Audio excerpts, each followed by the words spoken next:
Hi, today I'm going to be talking about Neptune's travel through each of the astrological signs and the ways it chooses different tools, changes costumes, and just has a different way about itself as it goes through each of the signs. Hi, my name is Michael Bartlett, Master Metaphysical Astrologer, and I'm here to provide you with metaphysical astrology and experiential and astrological coaching to provide you with the profound transformation you seek and the reflection you need. Please visit my website, coremichael.com, for more information. Here's an example of an overview of each of the costumes and tools that Neptune wears when it goes through each of the signs. And of course, the first sign we come to is Neptune in Aries. Now, Neptune in Aries is a very interesting combination. We are actually going to be having this coming up on March 31st of 2025. The last time Neptune went into Aries, the day after the Civil War was declared in the United States. So this is going to be a really particularly interesting time when it comes to Neptune returning to that position it was back then. So what we're looking at in Neptune in Aries can almost be described as maybe a radicalized defender of one's faith or a radicalized warrior for a church or a belief structure or an understanding. So Neptune is our spiritual heart. This is the way we go about doing the necessary aspects of meeting the world in very particular instinctual ways and responding to it. It's almost like our emotional system and our energetic system are really tied in with one another. So it's one of those instances where we can start to do something. We think we're going to be doing something, and then we wake up in the middle of it and find, oh my gosh, is this really what I wanted to do? Obviously, we do not have anyone on the planet who is having a Neptune return or anyone who has Neptune in Aries at this point. This will only begin once Neptune moves into Aries next year in 2025. So this is going to be a new, fresh energy that we are not used to experiencing. Neptune in Taurus is a very different understanding in that it is going to be seeking some sort of a physical oriented placement for its spiritual orientation. If we think of Neptune as basically our spiritual heart or our creative being or our way of being in the flow with things in a very unique way, this is going to be a very practical and pragmatic approach to the way things are done, maybe even a slower pace than Neptune already moves. This is going to present a way of being in flow with physicality, being in flow with the ways in which things feel. This will be probably likely to be someone who's fairly sensual, very intuitive on a physical level. This would make a phenomenal massage therapist, for example. Of course, we're talking about a whole generation of people. So this is going to be affecting things in a very interesting way. We won't be seeing this energy for a little while now. When Neptune moved into the mutable sign of Gemini, we can allow for a sense of being flooded with information, flooded with ideas, flooded with the idea of all the different things we can do, because Neptune is basically a watery planet. And therefore, as you can see, he's a merman. He's obviously going to be someone who's going to be very familiar with swimming, being in the water, but also being in those transcendental spaces that are formless. So that's going to be a very interesting aspect when Neptune is in Taurus, because Taurus is seeking form. Neptune really is about formlessness. So that's going to maybe create a little bit of muddiness. But once Neptune moves into Gemini, this is going to maybe be a little bit more of could be a little bit scattered, I would think, because it's just so much information. One is going to have to figure out a way to become more clear with the way things are being dealt with and felt, lots of information. I wouldn't be surprised when Neptune gets into this position in the future that we have maybe this will be the time when we are all starting to be chipped and we're connected to like how we are with our phones now. Maybe it'll be something that'll be implanted in us, and then we'll be able to get that information in a more internalized way. Some important things to know about Neptune. The glyph for Neptune is Poseidon's trident with a line through it. And Poseidon would have been the ancient god that we would consider for who Neptune is.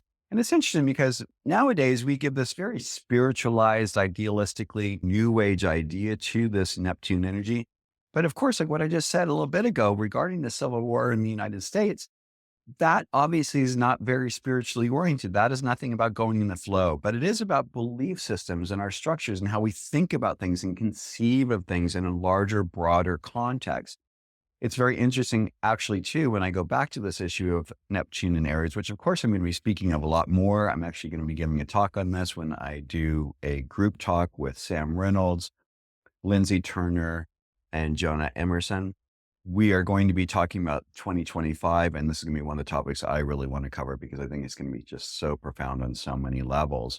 Because we're coming up to this repeat of it, so it's understandable that we're seeing in the news and we're hearing people talk about civil war in the United States because there is an energy that's coming about that is something that happened to us before in the United States. So we're going to be watching this very closely, especially with the elections coming up and the other things that are going on. This is going to be a challenging year for the United States. I've been in Europe for a few weeks, and I have to say that most of my friends and family here in Denmark are acutely aware of what is going on in the United States, making sure they're getting in and getting their trips and their vacations into the States while they can before the election, because they're already sensing something's going to be going on. So there's a collective understanding that this is something big that's on its way. This is a generational planet. Sorry, that's an error there. Neptune stays in a sign for about 14 years. So this is generational. Your parents are likely to have a different Neptune than you do. Your kids are likely to have a different Neptune than you do. This is part of those aspects that change a little bit. And then it's also one of those things too, when you think about it, when we have our grandparents and why we're really close with our grandparents, because for whatever reason, I often think of Neptune as something to do with our ancestry.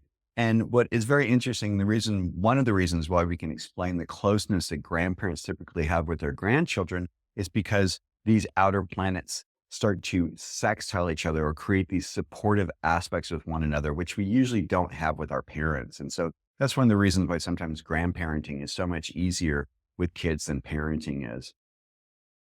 This planet takes 146 years to go around the whole zodiac. This means that none of us really understand the full width and breadth of what this means because none of us have lived long enough. Maybe this is something in the future as our lives extend even more, as maybe there's more electrical interventions in our bodies and other things that are going on. This might happen a little bit. But right now, each of us are only really getting to experience roughly, a little over half of the cycle of a Neptune experience it. Actually, to be honest, a lot of times when that Neptune is in its opposite position from where it is when we're born, this is one of those examples of when people leave, just like when the Uranus return happens around 84 to 86. Every year, Neptune goes retrograde for about 5 months. It was discovered in 1846. And when we think about what was going on at that time through around the 1890s, this is a really huge spiritualism. We had those seances and people wanted to communicate with the dead and hear about things and understand things. So this is a deep understanding about how we see these energies. It represents our need for connection to God, the divine, the all, whatever it is, or however you conceive of those sorts of energies. And it's our spiritual heart, our creativity, our dreams.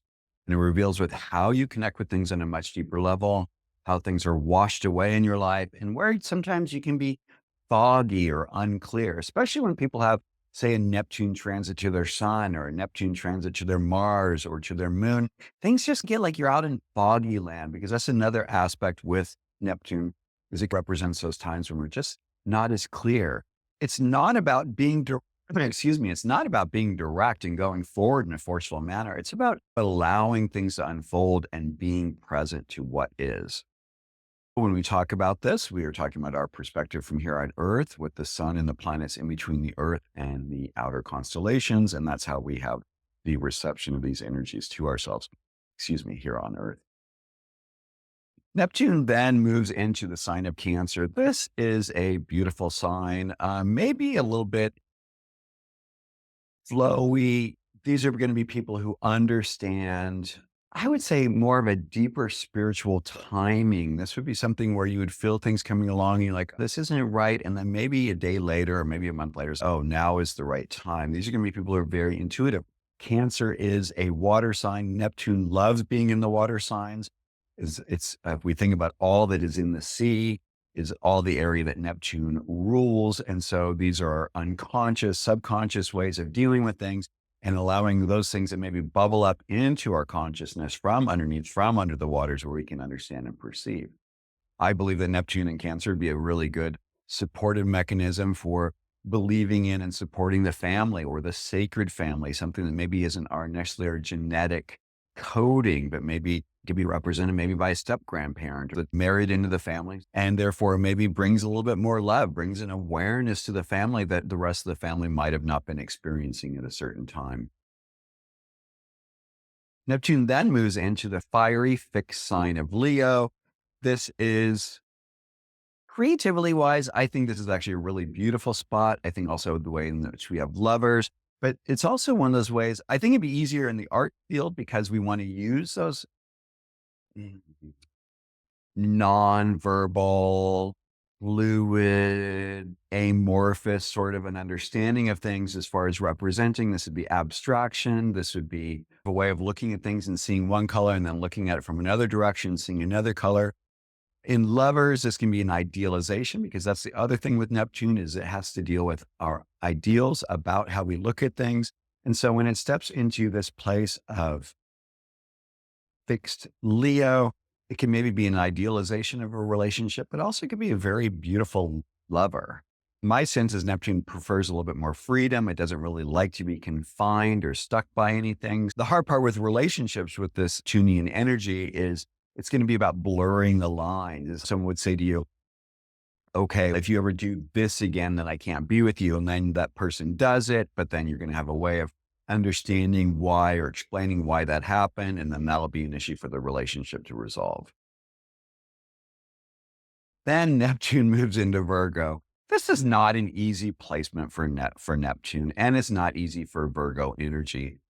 Virgo wants to be precise. It wants to describe things. It wants to make lists. It wants to correct things. Neptune really doesn't care about that.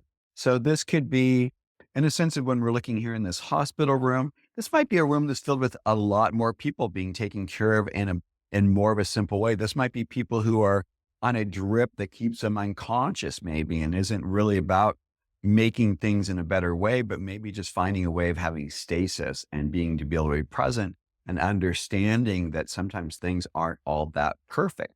Neptune rules the opposite sign from Virgo, which is Pisces.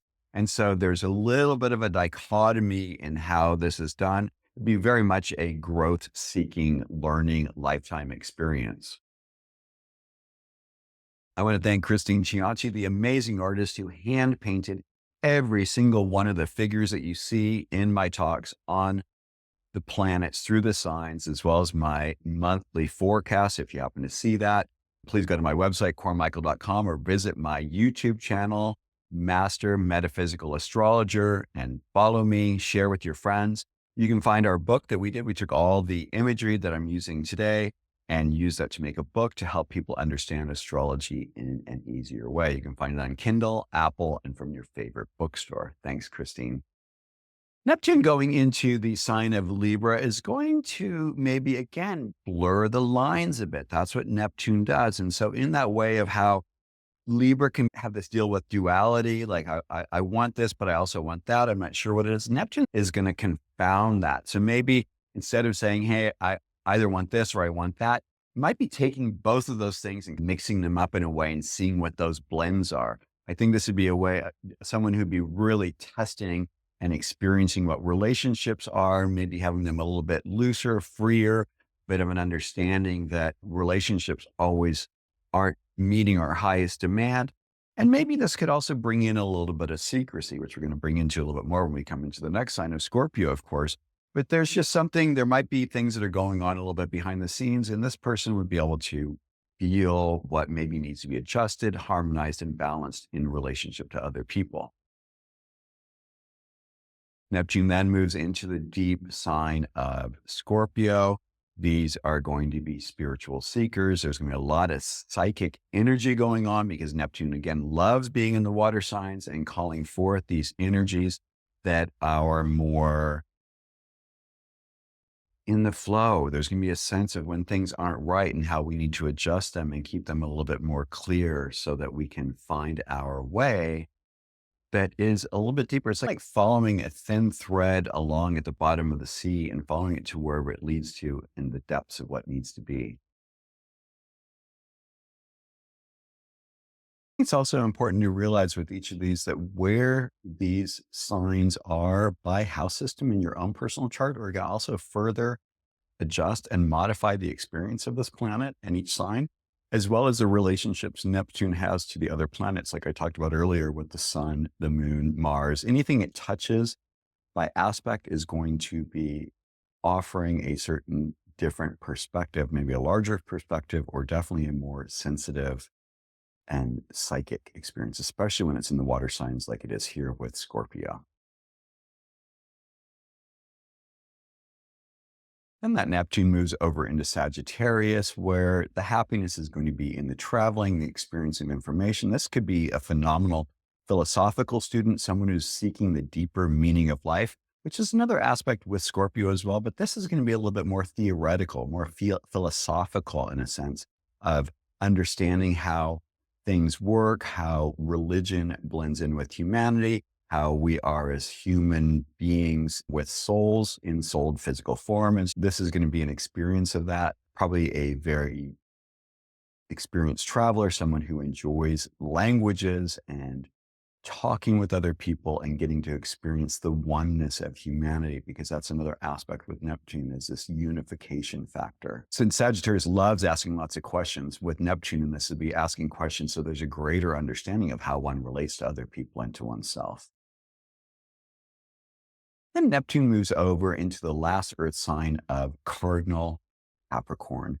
This is another part that's really not all that easy of an experience. This is going to be someone who is going to be a little bit more fluid with the ways they go about doing business, the ways they're going about structuring their lives is not going to have a very obvious theme to other people. This would be challenging for the parents because the parents are going to want to seek a certain level of success for their kids for obvious reasons. We always want our children to do better. Most of us, unless we have narcissistic parents, which some of us did.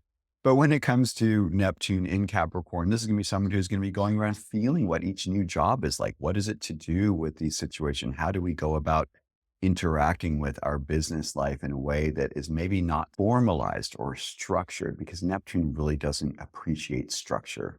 Capricorn does. Also, these are Saturn ruled. Capricorn is a Saturn ruled sign. We move into now Aquarius, which is another Saturn ruled sign. Saturn actually has a very interesting relationship with Neptune in that Saturn can create a form and a structure to hold that Neptunian energy. Otherwise, when you think about water just being loose and all over the place, it is formless. It holds the form or whatever contains it. So in the sign of Capricorn and in the sign of Aquarius, there's a little bit more of a structured approach to how Neptune wants to go to it. But since there's an intuitive aspect with this, it's going to be one of those things where it may look a little bit business-like on the outside, but the ways these individuals are going to be going about doing business or going about doing their structure is not going to be as linear in their mind. And it's going to be more of a feeling nature or an intuitive nature about how to approach it. Here in the sign of Aquarius, this would be a place where Neptune is going to be perceiving and understanding the oneness of humanity, feeling the pain of what occurs with humanity. What can we do to make things better? Why can't we all get along? This is going to be the theme with Neptune in Aquarius as well as Neptune in Pisces. There's a sense of that things need to be okay, that why can't we get along? There's enough resources, there's enough this, there's enough of all these sorts of things. There's enough spirit to feed us all. It's our own minds in a way that come in and limit our perceptions and limit our experiences and prevent us from having this wider sense. So Neptune is also about these deeper episodes we have in life. These are these times when we are awakened to our spiritual selves, when we are awakened to the fact that there is something larger than us. I think of the Flammarion woodcut, where the man is lifting up the blanket and seeking and looking at the firmament. Behind him is the regular everyday world. And on the other side of the moons and stars and the great beyond, that is a great question and a place into which we walk that we do not know. These outer planets, I believe, when we come to Uranus, Neptune, and Pluto, I'm really believing now and sensing from years of experience with astrology and talking with people, as well as other seasoned astrologers, that these are actually maybe what we ought to consider as realms of existence or realms of being. This is not necessarily as much of a self-expression as much as we are stepping into a place of engagement on a different level that isn't the same for how we are raised or how we have been taught to go about doing things. Finally, Neptune moves into its last sign of the zodiac, which is Pisces, where it rules, where it's been now for the last 13, 14 years. It's getting ready. It's at the very last part of Pisces, and we're getting ready, as I said, on March of 2025 for that to then go into Aries and start a new cycle. Neptune is getting up to that point. That 0 degrees of Aries is what we call the world point. So this is finishing up business, finishing up this understanding of what it is to be at one with self. For those of us who have Neptune and Pisces, this is a placement of finding a deep connection with spiritual self, a deep connection with where our intuitive nature, our sensitive nature is completely informing our physical, intellectual self. These are things that are not linear, as I said before. These are feelings, these are sensations. This is why it's challenging when Neptune is in earth signs, because it isn't about doing things in a set, structured manner as it is before. But here in the realm of Pisces, it's about experiencing these transcendental feelings, transcendental experiences, being able to sense what is on the other side of life, being in contact with dead, being psychic, being a medium. As you can see, he's got his crystal ball on his staff. He's ready to go forth very much like a wizard. I would say Neptune in Aquarius and Neptune in Pisces is very wizard because it's gone through all the different signs and is now aware that there is something larger than that which we physically see and can count, because this is very much a sensory perception, an intuitive place. These are people who are going to be able to sense what goes on with other people, maybe even sometimes before they do. I want to thank you for joining me. Please visit my website, coremichael.com, as well as check me out on my various social media shown on this page. You can please a reading. I'm happy to do readings to help you understand and empower you to be the highest example and best example of who you came here to be. Thank you so much for tuning in and have a great day.